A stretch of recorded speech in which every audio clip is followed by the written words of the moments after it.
Міне ілімнің нәтижесі, ілімді адамның ісі. Bir мысал келтірейін. Өткенде мынау Мысырда болған жағдай ұстазымыз айтып берді. Мынау сол мысырлық ұстаздардан естіген екен. Осы 2 ай алдын Мысырда бір миллиардер адам қайтыс болған. Миллиардер адам. Бұлар өздері 9 болған екен. Жаңағы ауыл шаруашылық институтын бітіреді, университетін 9 жігіт, дос. Сөйтіп 9-ы да бірдей әскерге кетеді. Сөйтіп әскерден келгеннен кейін әрқайсымыз жаңағы 200 фунт дейді, ол кезде шамамен мүмкін $1000 ма екен, сондайдан шығарып сауда бастаймыз деп келіскен екен. Сөйтіп олар 2 жыл әскери міндеттерін өтеп, 9-ы да келіп бұрынғы уәде бойынша әрқайсысы жаңағы 200 фунттан шығарып ортаға тастайды да сауда бастамақ болады. Сөйтіп жаңағылардың несіне бір адам жетіспейді. 9 адам. Сосын айтты, давай кімде подходящий лайықты адам бар, алып келіңдер деді. Бірақ ол сенімді болсын, өзіміз сықылды болсын деген екен. Сосын анау анаңыз дейді, ана досын қарайды, ертең алып барсам аналардың алдында подвайт ете ме деген сықылды әңгіме ғой.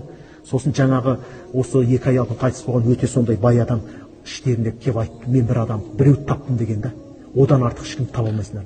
Ол кім дегенде, оныншы Алла болады депті. Сондықтан біз сауда жасаймыз деген, соның түскен пайданың 10%-ын Аллаға жұмсаймыз, Алла жолына 9% жаңағы қалған 90%-ын бөліп аламыз депті. Соған бәрі келісіп саудаларын бастаған екен.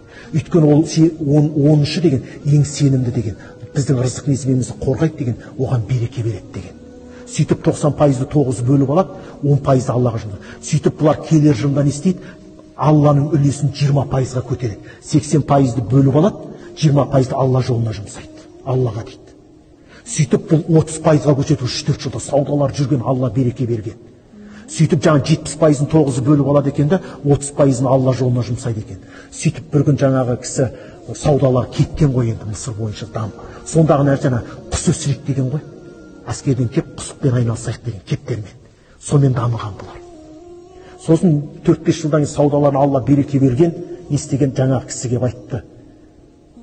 Енді 50-ді 50 қылайық депті. 50 Алланікі, 50% өзіміз бөліп аламыз деген ғой. Сонда жерде бөлініпті бұлар. 8-і келіспеген екен. 30-да жетеді ғой. Қалған. Онда осы жерден бөлін. Әркім өз бетімен кеткен. Бұл не істеген? Бұл алғанда, өзінің үлесін алғанда 50-ді 50 қып бөлген. 50-ін өзіне жаратады, 50-ін Алла жолына жұмсайды екен. Сөйтіп бұған Алла еселеп берген қойшы. Миллиардер болған. Сөйтіп бір күн айтты ғой, Алла деген 100% сенікі деген, мен саған қызметшімін деген. Сол өзінің тұрған ауылына университет салған ғой. Сонда адамдар айтқан, сен басын жұмыс істемейді. Онша да транспорт болу керек, темір жол болу керек, автобус қатынап бекет болу керек. Ол университет адам баратын. Темір жолға дейін тарған, түгел сап берген ауыл. Бүкіл ауылын қамтамасыз еткен.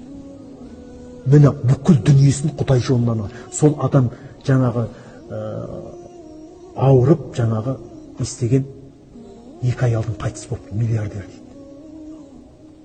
Тапқан дүниесін 100%-ын Құдайдың жолына берген. Сосын айтқан, Аллахым деген, мен енді саған қызметшімін деген. Міне адамның ақыласы тура болса, сауатты болса, ол адам қашанда не істейді? Ол жөнін біледі.